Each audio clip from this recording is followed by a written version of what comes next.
My sister threw my daughter's birthday cake in the trash because her son didn't like the flavor and demanded that we buy another one he liked. My name is Vera, and I never thought I'd physically drag my own sister out of my house while 25 kids watched. But here we are. Look, before you judge me, let me explain what happened at my daughter's 8th birthday party 3 weeks ago. I'd been planning this party for months.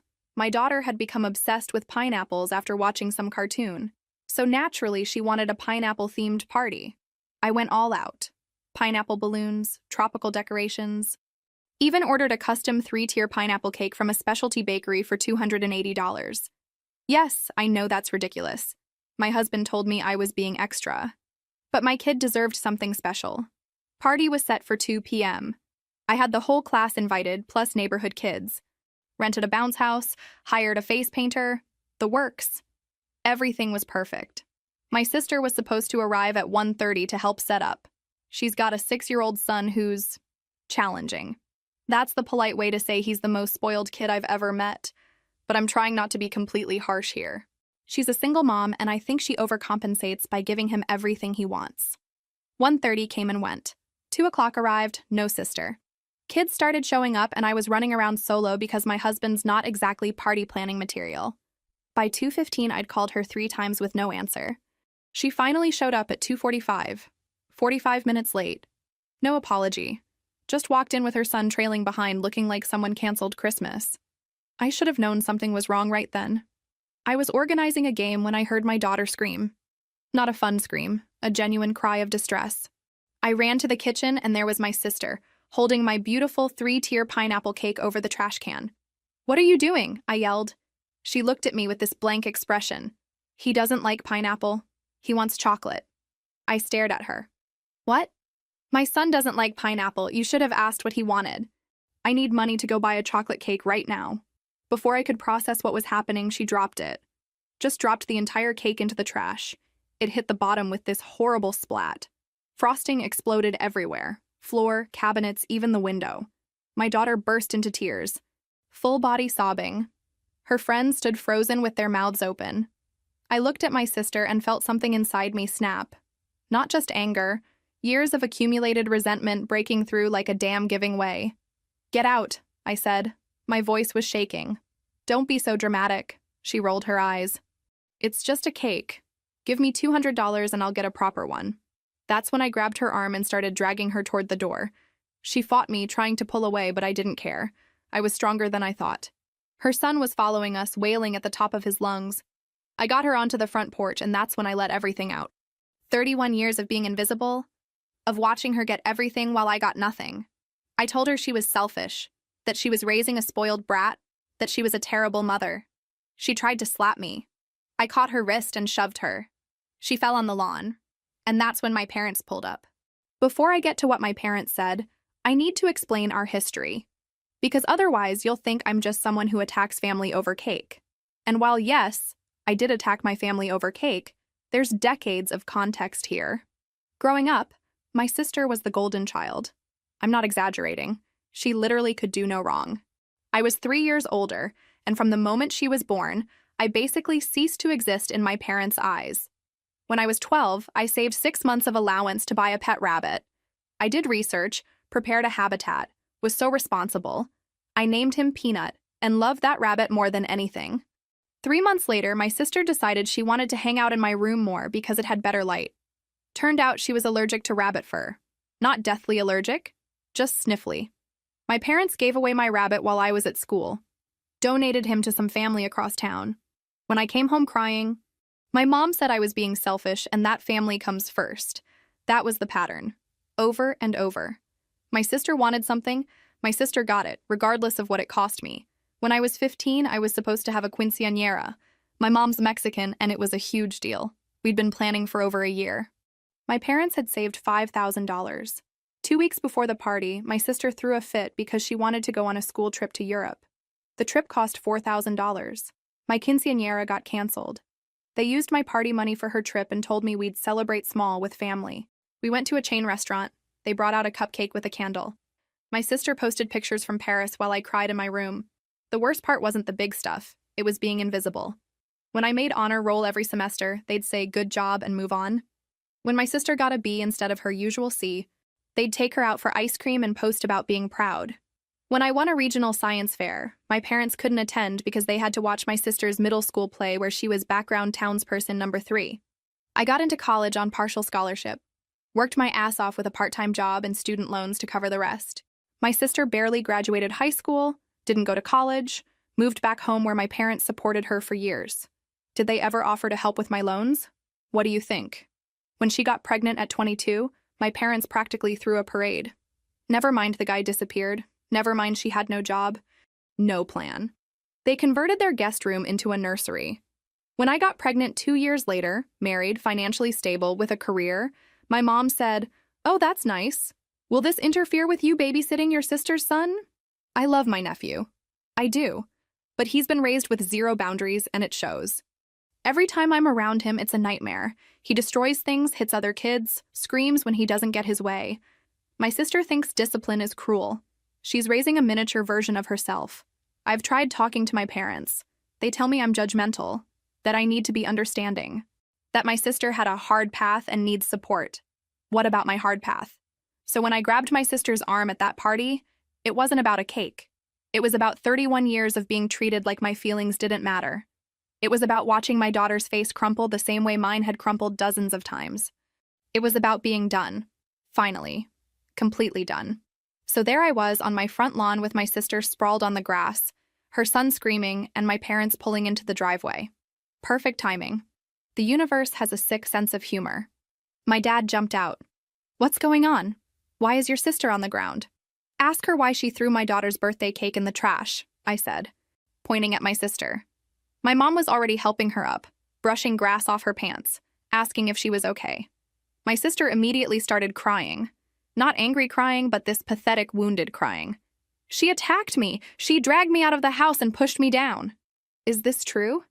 My dad looked at me with that expression of disappointment I'd seen a million times growing up. "She destroyed my daughter's birthday cake because her son doesn't like pineapple."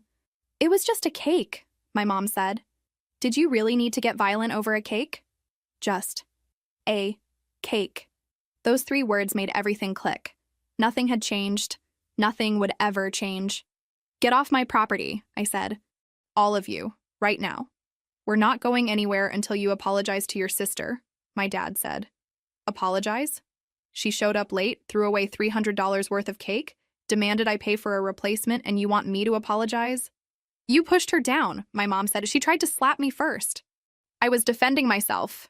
Party guests were definitely watching through the windows now. Some had come outside. This was a full-blown spectacle, and I didn't care anymore.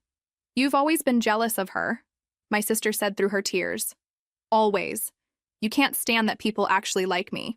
I laughed. It came out harsh and bitter. "People like you?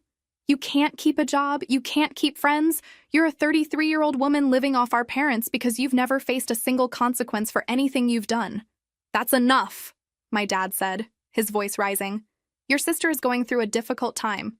"She's always going through a difficult time. That's her entire personality, and you two enable it constantly." "We support our children," my mom said. "Both of you. Equally." Equally? I felt something break inside me. You missed my high school graduation to take her shopping.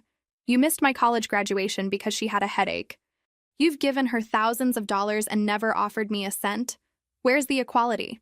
My sister was crying harder now. "See? She's attacking me again. She's always attacking me." "I'm stating facts," I said. "Facts you all refuse to acknowledge because it's easier to pretend everything's fine than admit you raised a narcissist." My dad stepped forward. "You need to apologize to your sister right now or we're done. You'll be choosing to cut yourself off from this family." I looked at my parents, at my sister behind them with her crocodile tears, at the life I'd spent 3 decades trying to fit into, trying to earn love from people who'd never really seen me. "Then we're done," I said. "Get off my property or I'm calling the police." They left. I went back inside where my husband had ordered pizza and somehow salvaged the party. My daughter had an okay time eventually. But that night, after everyone was gone and she was finally asleep, I sat in my kitchen looking at cake chunks still stuck to my walls and realized my family was never going to change. The only thing I could change was whether I kept letting them hurt me. That's when my phone buzzed with a notification. My sister had posted a video on social media. And suddenly, things got so much worse. The video my sister posted showed me dragging her through my house and shoving her on the lawn. But it started right when I grabbed her. No context, no cake in the trash, no her demanding money. Just me looking like an absolute psycho attacking my innocent sister. The caption, "I can't believe my own sister physically assaulted me at her daughter's birthday party. She dragged me out in front of all those children and pushed me down. I'm shaking and my son is traumatized. Should I press charges? I never thought family would treat me this way." The comments were already rolling in, hundreds of them. "Oh my God, what a psycho. That's abuse. Definitely press charges. Those poor children witnessing violence. Someone should check on that kid." My hands shook as I scrolled. Already shares. Lots of them. People I didn't know commenting about what a terrible person I was. I tried commenting to explain, but she'd blocked me. Can't have my side interfering with her victim narrative. I texted her, "Take down that video. You know that's not what happened." No response. "You threw my daughter's cake in the trash and demanded money. You're leaving out the entire story." Nothing. My husband found me at midnight still scrolling. "You need to stop looking at that. She's making me look like a monster. Everyone thinks I attacked her for no reason. Everyone who matters knows the truth." But that was the thing. Most people at the party were kids. The parents who were there? I didn't have their contact info. No way to reach them for backup. By morning, 10,000 views. 10,000 people who thought I was abusive.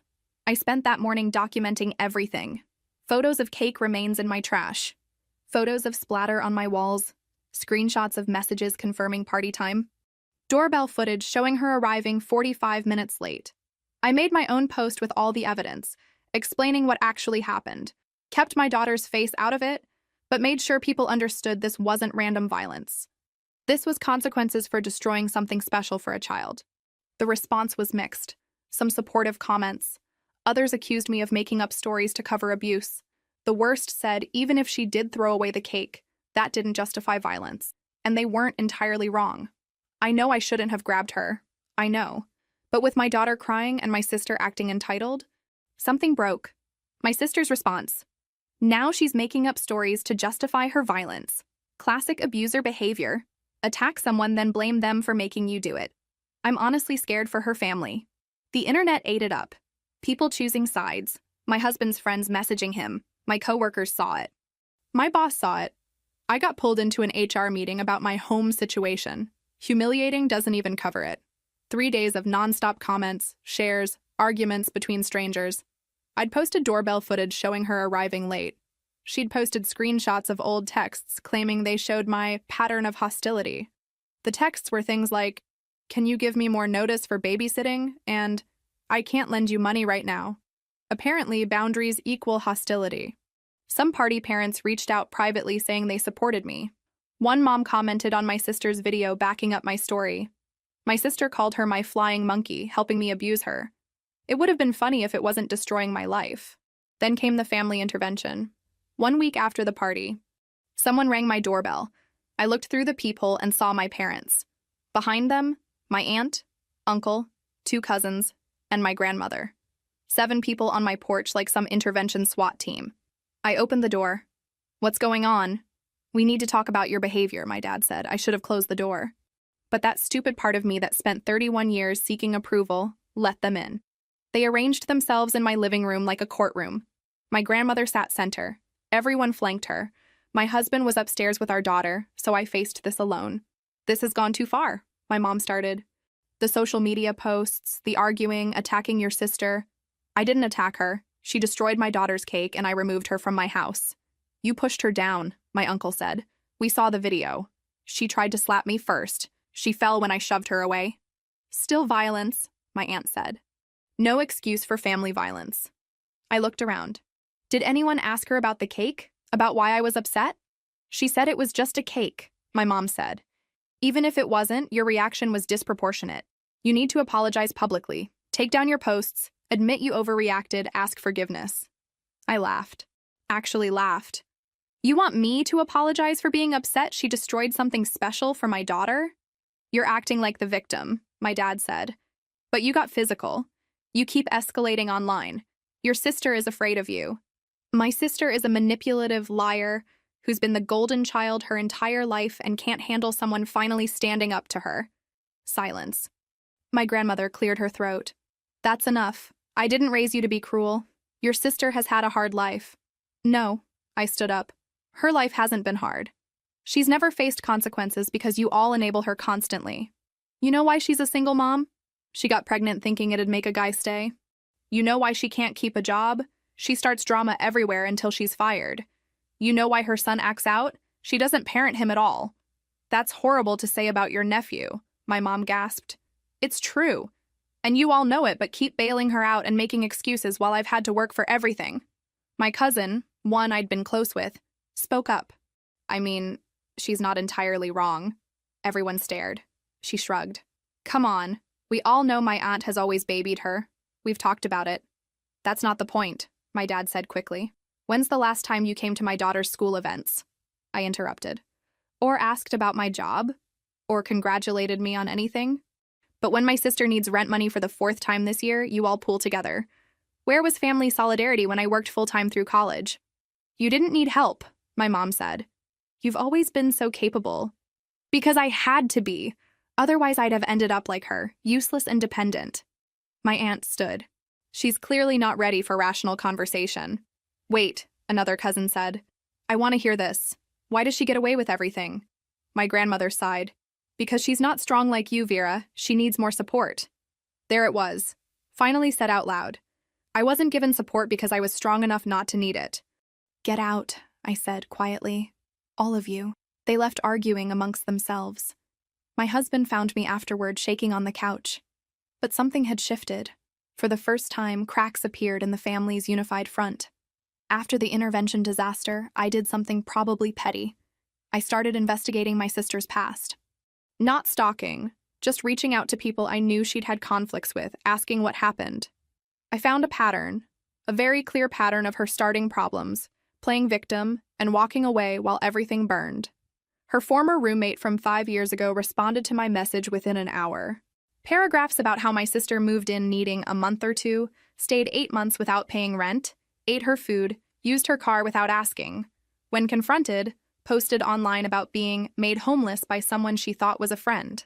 The roommate lost mutual friends before truth came out. Her high school best friend told similar stories. Sister borrowed her car, got in an accident, claimed the friend forced her to drive in unsafe conditions. Their whole friend group took my sister's side for months until someone discovered she'd taken the car without permission. I contacted 3 former coworkers. All said the same. Sister started jobs enthusiastic, then gradually created drama. Accused coworkers of bullying, claimed managers treated her unfairly, said she was discriminated against for being a single mom. At one job, filed harassment complaints about an employee who'd asked her to actually work. Got fired and posted rants about toxic work culture. Most damning, her son's former daycare. Ran into the director at the supermarket. She hesitated, then spilled. My sister had been kicked out, not her son, her. She'd linger for hours after drop-off, treating it like a co-working space. When asked to leave, claimed they were separating her from her son, affecting her mental health. Started showing up to other kids' birthday parties uninvited. When banned, posted scathing reviews about hostility towards single mothers. I compiled everything, screenshots, emails, statements, organized it into a document longer than my college thesis. What are you going to do with this? My husband asked, finding me typing at 11 p.m. I don't know, but I'm tired of being the only one who sees who she really is. Babe, I'm worried you're becoming obsessed. He wasn't wrong, but I felt like I was finally seeing clearly. Years wondering if I was the problem. Too sensitive, too harsh, too judgmental. Now I had proof. She'd left a trail of burned bridges and hurt people, and every time escaped accountability by playing victim. I sent the document to extended family. Subject line, the pattern, mixed responses. Some didn't respond. A few said they didn't want involvement. But several sent thoughtful replies. My cousin from the intervention. I always knew something was off. This makes sense. An aunt I barely knew. Your uncle and I lent her over $6,000. Never paid back a cent. Your parents made us feel petty for mentioning it. Most surprisingly, my grandmother called. I read your document. Why didn't you tell us before? Would you have believed me? Long pause. Probably not. Your sister has always been good at explaining things to look innocent. That's called lying, Grandma. Another pause. I need to think. But Vera, I'm sorry we made you feel invisible. That wasn't fair. Not the full acknowledgement I wanted, but something. More than I'd ever gotten. That night I posted, I've learned about family patterns this week. About how dysfunction perpetuates because people prefer status quo over confronting uncomfortable truths. I'm done being comfortable. Done being silent. Done apologizing for boundaries. My sister's response came fast. And I'm done being abused by someone who's supposed to love me. Comments turned into a battlefield. But this time something different happened. People who knew her started commenting with their own stories. Nothing detailed, vague references to similar experiences, and I've seen this pattern. The tide was turning, slowly, painfully, but turning. Then karma came for my sister through her own son's behavior. 2 weeks after my daughter's disaster party, karma hit my sister through her son. And look, I feel guilty saying that because he's just a kid and none of this is his fault. But what happened was both vindicating and horrifying. My nephew attends private school. My parents pay because public school wasn't good enough. They had a spring fair with games and food trucks. I heard about it from a friend whose son is in his grade. According to multiple witnesses, and eventually local news because yes, it made the news, my nephew completely lost it. Some ring toss game where you win prizes. He didn't win. The prize he wanted was a stuffed animal, and when he didn't get it, he started screaming. Not crying. Screaming. Full volume, red-faced, veins popping screaming. My sister demanded the volunteer running the game just give him the prize because he's having a hard day. When the volunteer said no, that's not how games work. My nephew grabbed the prize and ran. The volunteer followed to get it back. My sister got in her face yelling about discrimination against single mothers and kids from difficult backgrounds. His background is spoiled rotten, but sure. Other kids saw him take the prize and started chanting, "Cheater, cheater." My nephew responded by picking up a plastic baseball bat from the games area and hitting a kid. Hard enough the kid needed ice pack and parents called.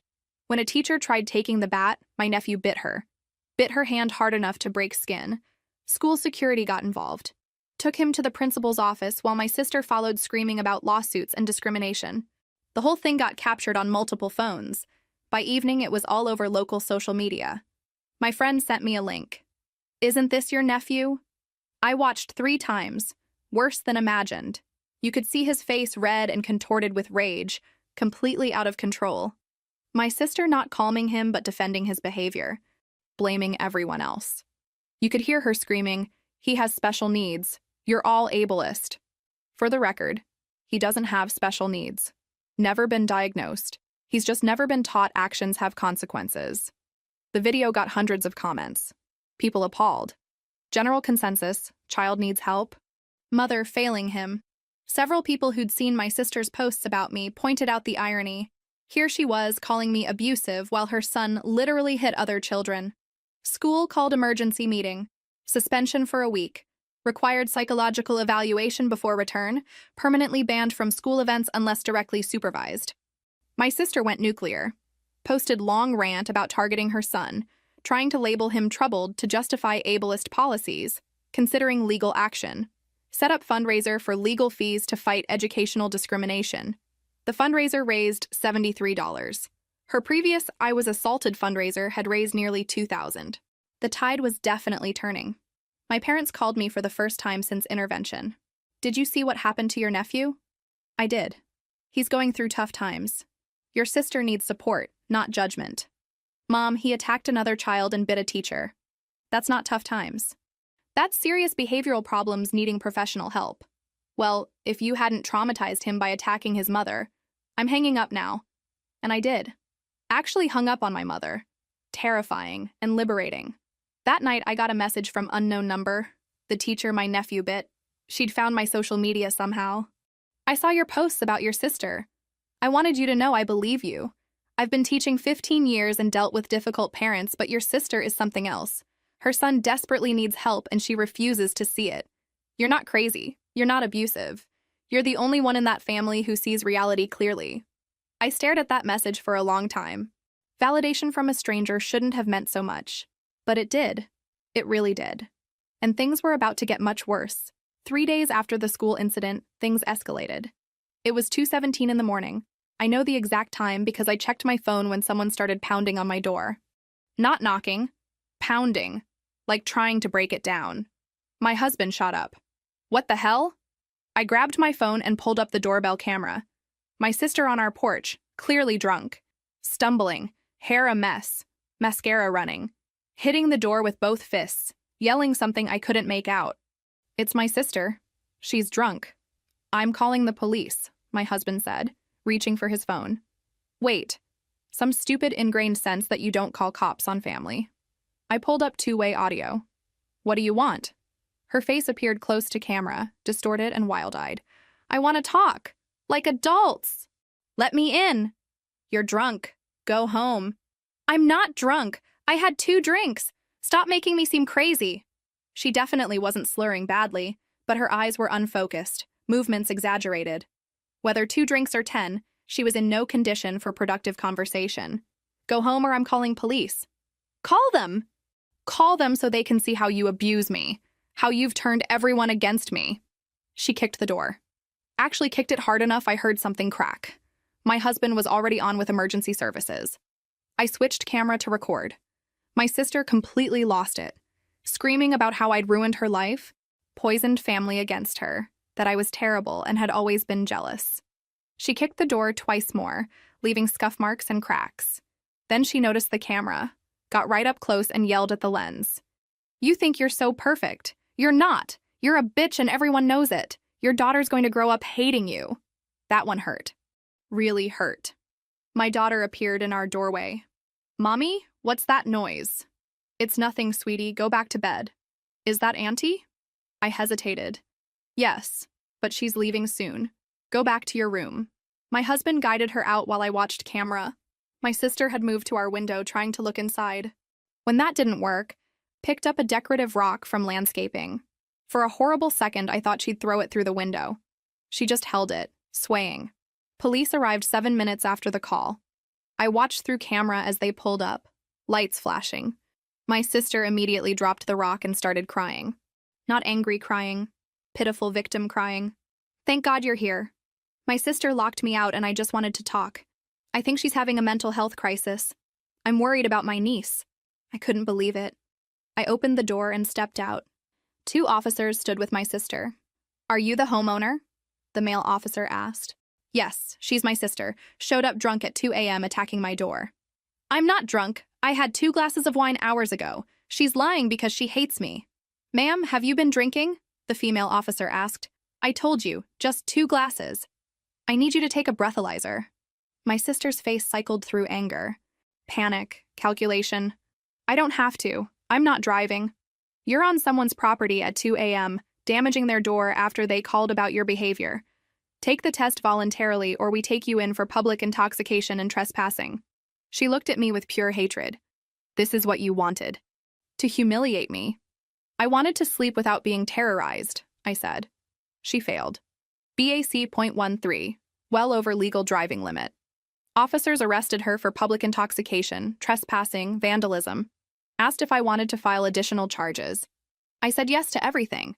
As they put her in the car, she screamed about false arrest and brutality. The female officer gave me her card. You should get a restraining order. This isn't normal sibling conflict. This is escalating harassment. After they left, my husband and I stood looking at the damaged door. Scuff marks, cracks in wood. Doorbell camera captured everything. We're getting that restraining order, he said. Not a question. Yeah, we are. My mother bailed my sister out by 6 a.m., found out she'd posted bail and brought her to their house where she was recovering from trauma of being arrested. The trauma she brought entirely on herself, but facts have never been my family's strong suit. I filed for the restraining order, submitted video evidence, neighbor statements, court date set for 2 weeks out. I tried to just live my life. Work, take care of my daughter, pretend everything was normal. Worked for exactly 4 days. I was at my office, medical billing, thrilling stuff, when the receptionist called. Vera, your parents are here. They say they'll wait. My stomach dropped. Of course they'd come to my workplace. Nothing was sacred. I should have stayed in my cubicle. Should have called security. Instead, I walked out. My parents stood with identical expressions of disappointment and determination. We need to talk, my father said. Not here. This is my workplace. Then you should have answered our calls, my mother said. I'd blocked their numbers 2 days ago. I didn't mention that. Come outside. Parking lot. 92 degrees and humid. Missouri late spring is basically a swamp. Sweating through my blouse immediately. My parents didn't notice the heat. Too focused on their mission. You need to drop this restraining order, my dad started. It's not nonsense. She showed up drunk at 2 a.m. and damaged my property. She was upset. She made a mistake. That's what family does. Forgive mistakes. A mistake is forgetting a birthday. Showing up drunk at 2 in the morning attacking someone's door is assault and vandalism. You're being dramatic, my mother said. As usual. You know what this is doing to her? She's devastated. She's talking about... Paused, lowered voice. Hurting herself. Nuclear option. Thing my sister always threatened when not getting her way. I'd heard variations my whole life. Emotional manipulation 101. If she's genuinely suicidal, she needs to be hospitalized getting professional help, not living with you while you enable her. We are not enabling, my father snapped. We're supporting her through difficult times. You've been supporting her through difficult times for 33 years. When does it end? Co-workers walking past. Definitely listening. This would be all over the office tomorrow. You're destroying this family, my mother said, tears welling. We used to be close. Now you're tearing us apart over what? A cake? Online arguments? She threw away my daughter's birthday cake, then showed up at 2 a.m. How is this my fault? Because you won't forgive. You hold grudges. You've always been like this. So rigid, so unforgiving. I wonder why. Maybe growing up invisible while you worshipped her? My father stepped forward. That's not fair. We've always treated you equally. I laughed, harsh and bitter. Dad, you missed my high school graduation to take her shopping. Missed my college graduation because she had a headache. You've lent her tens of thousands and never given me a cent. Equal? She needed help more. No, she demanded help more. There's a difference. Impasse. Parking lot standoff. My mother crying. Father looking like he wanted to hit something. I just felt tired. That's when my mom said it. We can't afford this. If you pursue the restraining order, your sister needs therapy, maybe a lawyer. We're stretched thin with her rent, school tuition, bills. Wait, you're still paying her rent? They exchanged looks. She lost her job last month. The school thing made it impossible. We've been helping temporarily. How much per month? Another look. Not your business, my mother said. How much? About $3,000, my father admitted. Rent, bills, groceries, tuition. $3,000 a month. For how long? 8 months, but it's temporary. It's always temporary. 33 years of temporary. Then I understood. The real reason they were here. You can't afford legal fees if you keep supporting her. That's what this is. You're broke from enabling her and need me to back off. My father's face told me everything. We thought you could help contribute, my mother said carefully. She's really struggling and you have a good job. Get out of my parking lot. They left. I went to HR, requested a note barring them from the building. That evening, email from my mother. Subject, please read. Long email about family values, forgiveness, Christian charity. Attached spreadsheet showing money given to my sister over 3 years. $68,000 in 3 years. And they'd never offered me a cent. Restraining order hearing, Tuesday morning, 9 a.m. I'd hired a lawyer. Nothing fancy, just competent family law. He reviewed my evidence and called it a slam dunk, which should have been comforting but just made me nervous. I dressed professionally, took the day off, met my lawyer at 8:30. My husband came for moral support. We sat in the waiting area and I kept checking my phone with nowhere to message. Just nervous energy. At 8:50, my sister arrived. With my parents and a lawyer of her own. Of course she had a lawyer. My parents must have maxed out credit cards or taken a loan, all to defend her right to harass me at 2 a.m. She looked rough. Not saying that out of pettiness.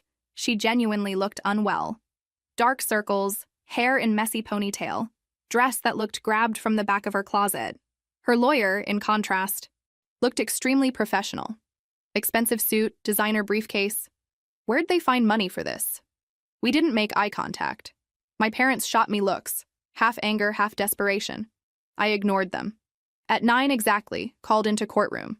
Judge was a woman in her 50s who looked like she'd heard too many ridiculous cases already and wasn't in the mood for nonsense.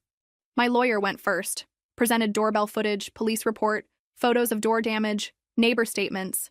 Calm, factual, professional. The footage was particularly damning. Clear view of her face, every word she screamed, watching her kick the door repeatedly. Then my sister's lawyer's turn. Started with narrative about struggling single mother, systematically isolated from family by my pattern of abuse.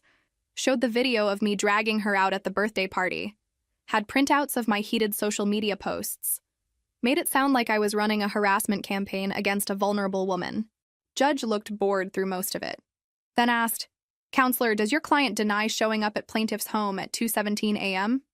My client admits she went to her sister's home, Your Honor, but maintains she wasn't intoxicated and only wanted to talk. Police report indicates she failed breathalyzer at .13. Are you disputing test accuracy?" Lawyer paused. "No, Your Honor, but..."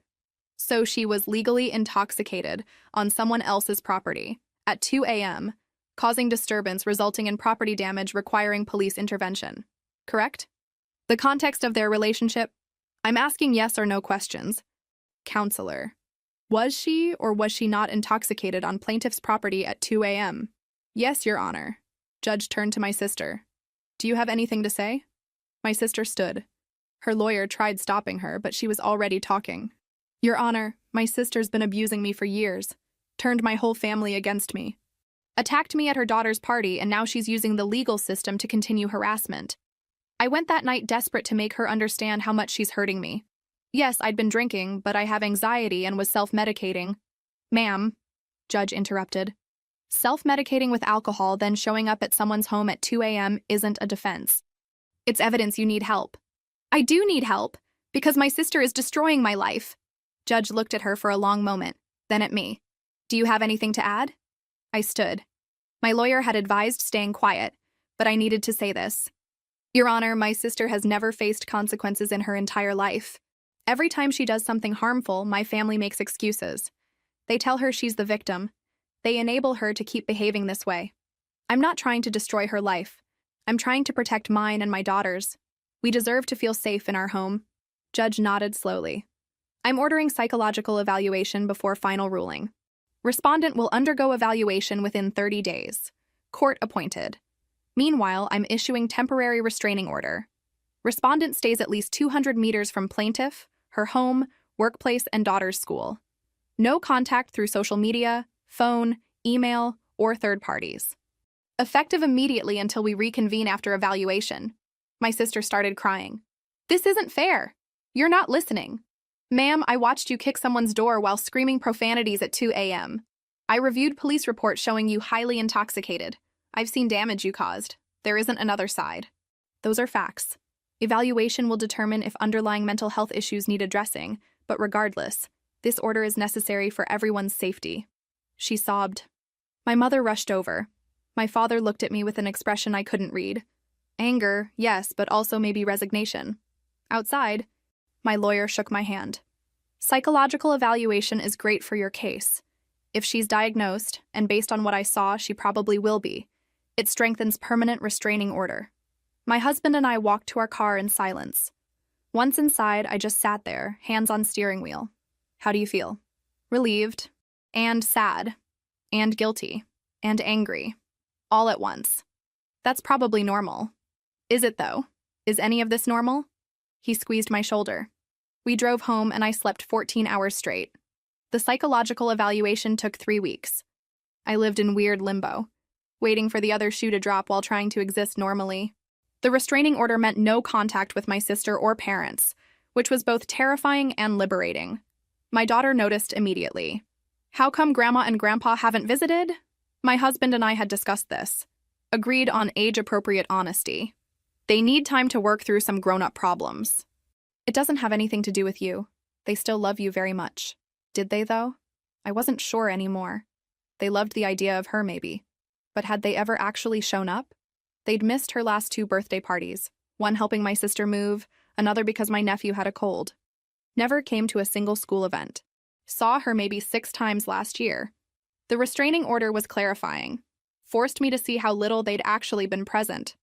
forced me to realize I'd been doing all the emotional labor maintaining relationships with people who didn't prioritize me or my daughter. 3 weeks later, call from my lawyer. Call. Evaluation complete. Judge wanted to reconvene in 2 days. Do you know what it said? Not details, but they're recommending continued intervention. Usually not great news for respondent. Second hearing was less dramatic. My sister showed up more put together but defeated. Her expensive lawyer wasn't there. My parents had run out of money. She had help from a public defender. Judge reviewed evaluation results. I couldn't see the report, but watched her face as she read. Lots of nodding, some frowning. Finally, she looked up. Court-appointed psychologist diagnosed respondent with narcissistic personality disorder with dependent features. Evaluation notes consistent pattern of manipulation, lack of empathy, inability to accept responsibility. Psychologist recommends intensive therapy and has concerns about parenting capacity. My sister stood. I'm not. This is my sister's fault. She's the one. Ma'am, sit down, judge said. Not unkindly. I understand this is difficult, but evaluation is thorough and diagnosis based on extensive interviews and testing. This isn't about blame. This is recognizing you need help. I don't need help. I need my family to stop attacking me. Public defender tried getting her to sit and be quiet. She eventually did, glaring at me like I'd personally written the diagnosis. Judge continued. I'm making the restraining order permanent for 2 years. After 2 years, either party can petition to modify. I'm strongly recommending therapy, though I can't court order it for civil matters. However, she looked at my sister seriously. I'm forwarding this evaluation to family court judge overseeing your son's school case. Given concerns about parenting capacity, they may want their own evaluation. My sister's face went white. You can't take my son. You can't do that. I'm not taking anyone. I'm ensuring appropriate people are aware of relevant information. The restraining order is now in effect for 2 years, 200 meters minimum distance. No contact. Violations result in criminal charges. Understand? My sister nodded but looked somewhere else entirely. Dissociating, maybe. I almost felt bad. Almost. Outside the courthouse, I stood in sun and just breathed. It was over. Actually, over. Legal protection now. My family couldn't just show up anywhere. I was free. My phone buzzed. Unknown number. This is your aunt, mom's sister. Heard about court. Want you to know I'm proud of you for standing up for yourself. Your mother is furious with me for saying this. But someone needs to tell you. You did the right thing. Your sister needed consequences for decades. Sorry we all failed you by not providing them sooner. I sat in my car and cried. Not sad tears. Release. Years of tension finally leaving my body. That weekend, my husband came home with paint samples. I was thinking, maybe it's time we painted the guest room. Make it something useful. Home office for you or a craft room? We keep it for when family visits. What family? He asked gently. Your parents haven't stayed over in 3 years. My parents prefer hotels. Who are we keeping it for? He was right. Maintaining a guest room for family members who never visited, never stayed, never wanted to be part of our lives beyond superficial. Yeah, let's paint it. Make it a reading room. Big comfy chair, good lighting, shelves for books I never have time for. Perfect. We painted it warm sage green. Built bookshelves. Got a chair that felt like clouds. Every time I sat there with a book and tea, I felt more like myself. Like the person I might have been if I'd grown up in a family that actually saw me. My daughter started therapy. Not because she was traumatized, but we wanted her to have tools I never had. Therapist said she was resilient and well-adjusted. Relief. I started therapy too. Regular weekly sessions unpacking 33 years of dysfunction. Learning I wasn't crazy or demanding or difficult. Just a person who'd finally learned to have boundaries. Nearly 4 years have passed since that birthday party. My daughter just turned 12 and we threw her the party she actually wanted. Small, intimate, just her 5 best friends at an escape room followed by pizza. No stress, no drama, no family tension, just kids being kids. Sometimes she asks about my parents or my sister. I'm honest with her in age-appropriate ways. I tell her that sometimes families can't be together because it's not healthy, and that's okay. That love means protecting the people who matter most, even if that means disappointing others. My sister's life has changed. I don't follow her on social media anymore, but through the small-town grapevine and occasional family updates, I know some things. She did eventually start therapy, not because she wanted to, but because family court mandated it after investigating her parenting. My nephew stayed with her, but she has court-ordered parenting classes and regular check-ins. Last I heard, he was doing better with consistent boundaries finally in place.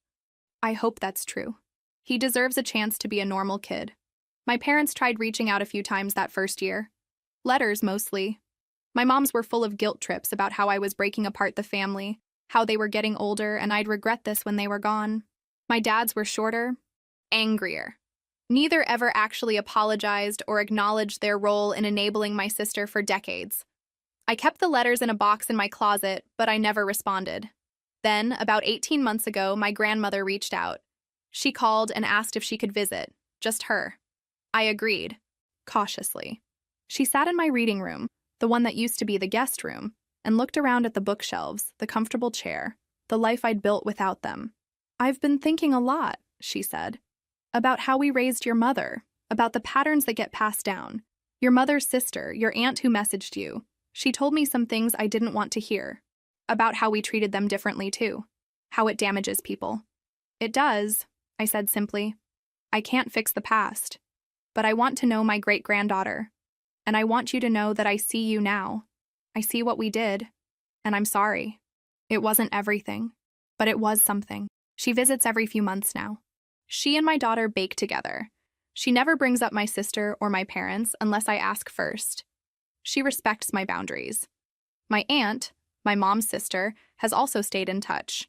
She told me that my parents are struggling financially, having drained their retirement supporting my sister.